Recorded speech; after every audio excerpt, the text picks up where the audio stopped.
Luke, thanks for joining us today. You've been overseeing the academy for the past 6 months. How have you found that so far? It's been fantastic. I've loved it. Obviously, I took over from Gary once he stepped up into the assistant role for the gaffer, and obviously he left the academy in a good place for me, so it was easy to step in. But obviously working with good people around the football club has made it a lot easier into that transition. But yeah, loved it so far. Now, your ethos while overseeing the academy, how would you describe that and your philosophy? Everything about the academy is about developing people.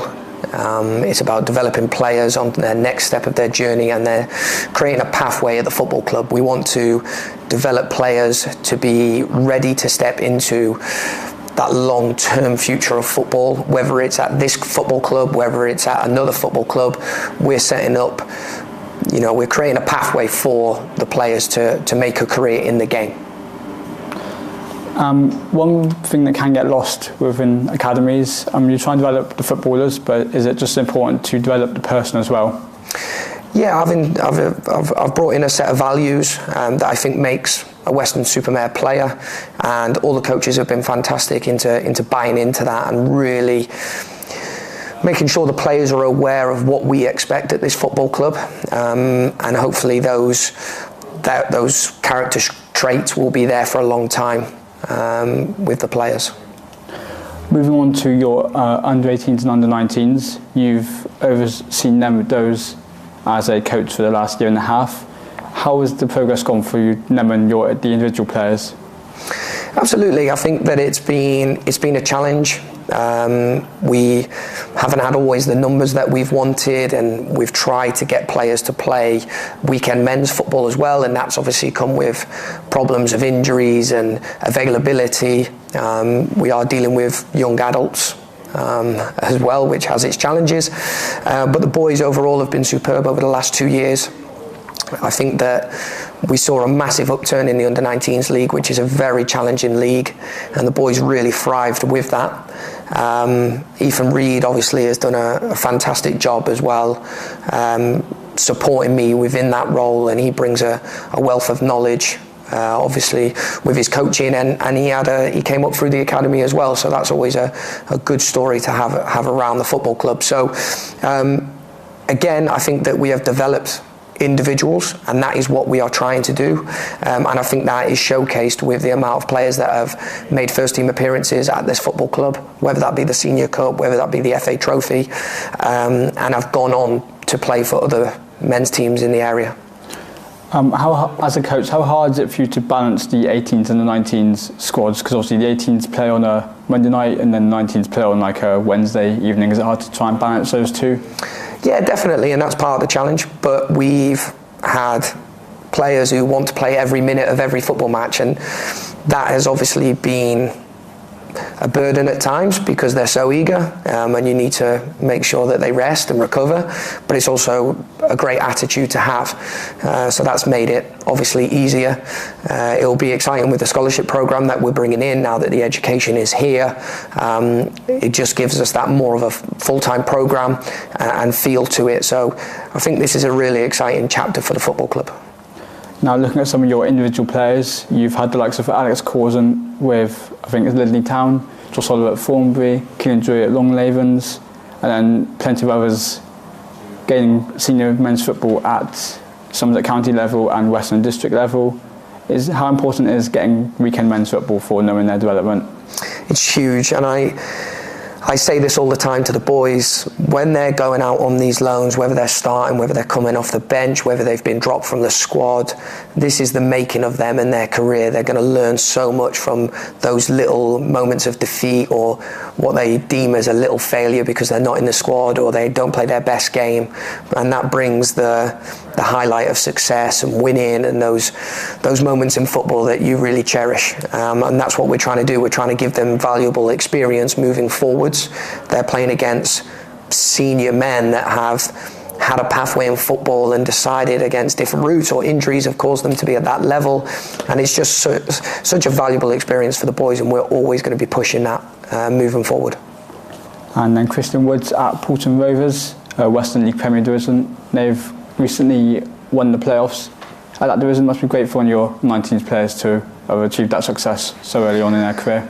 Yeah, I can't speak highly enough about Chris. His attitude, his dedication, his work rate, his willingness to learn, to question, to want to improve. He was the captain of the 19s for a reason, and he really deserves all the success that he got. And he's such a willing player to want to push himself and achieve that. He will go on to do good things within the game, and we're here to support that next step for him.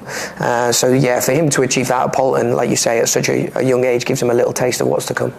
And then you also had 4 players make their first team debuts this year. You had the likes of Owen Johnson, Josh Oliver, 𝗱𝗲𝗃𝗃𝗃 and Christian, all gained senior league and trophy experience with the first team here at Weston.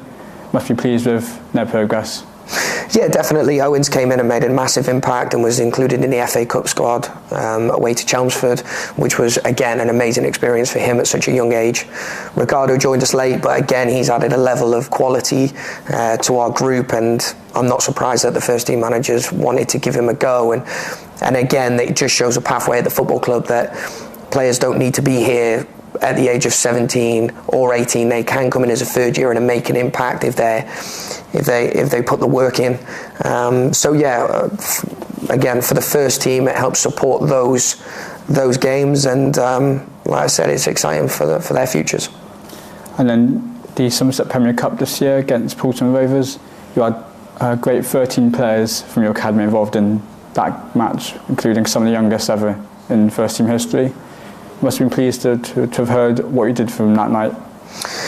I think it's credit to the first team manager. I know he wants to use the academy, he wants to push the academy on. We talk about it a lot, and obviously we've got exciting news coming out about academy players signing first team contracts. So credit has to go to the first team staff who want to develop this academy. Obviously the chairman's investing in it, and that shows with the scholarship program and the moves that we are making to develop. So yeah, the boys were fantastic on the night. Obviously to have youngest ever players playing for the football club as well is a great achievement. And then moving on to those 3 of those players that are going to sign on for the first team for the 2026-27 season at first team level, Owen Johnson, 𝗱𝗲𝗃𝗃𝗃𝗃 and Josh Oliver. What was the reasoning behind those 3 getting the opportunity? I think their attitudes and their performance have been really standout. Like I said, Ricardo's only been with us a little while, but his raw ability shows every game, and I think he can deliver in men's football something a little bit different to other players. And the first team manager has been really excited about his potential. Owen and Josh, again, despite being younger, their work rate, their willingness to support, drive, learn, and obviously they've got the ability to match that as well, so they're definitely going to have futures in the game. And again, we're providing that pathway. Josh has been captain for the 18s at times this year, and Owen, I've got no doubts, will be at some point. The Elite Scholarship Programme, you've announced it for next season. It's the first time the club's ever gone down this route of having your own in-house education system. What can you update us with in regards to the progression and organisation around that? Yeah, the education provider is VL UK. They provide the education for a lot of different football clubs around the UK, and we decided to go with them based on their reputation. So that's an exciting step forward. We're really progressing things with them, so it's just a case of ticking the boxes. We've offered certain players scholarship places, and we've got trials on May 26th and May 27th as a second phase, and we're really excited about the potential of a few players coming in during that time. We'll announce our scholarship programme players in the middle of June, which again will be an exciting new chapter for the football club. And you did mention the second phase of trials currently. You've already had the first lot. How did you think that first lot of trials went for yourself? Yeah, I think it was for us just to gauge where we were at as a club and who we were, the type of players we were attracting. It was great to see so many of the under-16s at the football club attend the trials, which obviously showcases that they want to remain at the football club. So then we were really pleased with the numbers. So yeah, it was a good 2 days that we can learn from as much as the boys, and we're excited to see who returns for the second phase. And now moving on to the sort of younger age groups at the academy, the under-14s won their league. Must be pleased with what you've seen from Dan Hartley's side and their progress this year. Absolutely, I've always been impressed with Dan Hartley's coaching, and the squad they're a great bunch of boys, and they deserve all that success. So yeah, obviously it's great. It looks good for the football club. Again, I spoke to the coaches, and I've expected them to develop the players, and we develop to win. If we're developing football players, we're developing their skills, and they've got more chance of winning. We develop to win at this football club, and Dan Hartley showcased that with that group this year. And another age group that's done well this year is the under-16s. They reached the quarter-final in the National Cup, losing away at Woking, and they've also had about 12 players move up into the under-18s across the year. Must be pleased with 𝗱𝗃𝗃𝗃𝗃's side this term. Yeah, Craig's obviously been at the football club for a while. He knows exactly what to do and how it runs, and I think I've challenged Craig with certain expectations, and he's delivered. And it obviously, as you mentioned, showcased in the fact that we have progressed under-16s to play for the under-18s. And I know the results for the under-18s didn't go as planned, but I said this was a developing academy, and we gave under-16s opportunities to progress. And yes, we're going to get it wrong at times. That's absolutely fine, as long as we're developing those players for the next step in their journey, which I think we have done. And then Ethan Reid's under-15 group, they're the only side across Western Academy this year to compete in the top division of the Junior Premier League. They didn't win it, but you must be pleased with the competitive side that they've shown this year. Yeah, the under-15 group had a difficult year with a change of coaching, and that's going to happen as part of an academy. I think they handled it reasonably well considering the timing of what happened, and I think Chris George came in and did an amazing job. Obviously, we rewarded Chris with Coach of the Year, which he thoroughly deserved, and with the experience of Ethan on the side as well of that, I think it just really helped support the boys throughout the season. And obviously they had to perform. Like you said, they're in the top league. It's a difficult league, and I think they did that very well. And then you talk about the winning mentality you want from your players who are in the academy. The under-14s and under-16s currently, they did win the tour when they went across to Holland last term, and you got the 13s and the 15s going out there at the end of the month to try and replicate that success. Yeah, again, the 13s and 15s won't like hearing it from me, but as long as they have a great time in Holland, as long as they represent the football club, as long as they represent how we behave and our attitudes, and again, they represent what it means to be a Weston-super-Mare player, I'm sure they'll be great. If they don't bring back the silverware, that's okay, as long as they learn from it and they have a great time. And of course, you've got a great academy programme here. You have lost 2 of your younger age group to Bristol City across the year. Must be pleased with Paul White's progress in trying to develop those players that they get noticed by the bigger clubs within the area. Absolutely. Bristol City obviously have an attraction that we can't quite compete with, but for us to be able to provide a pathway to that football club is success for this football club.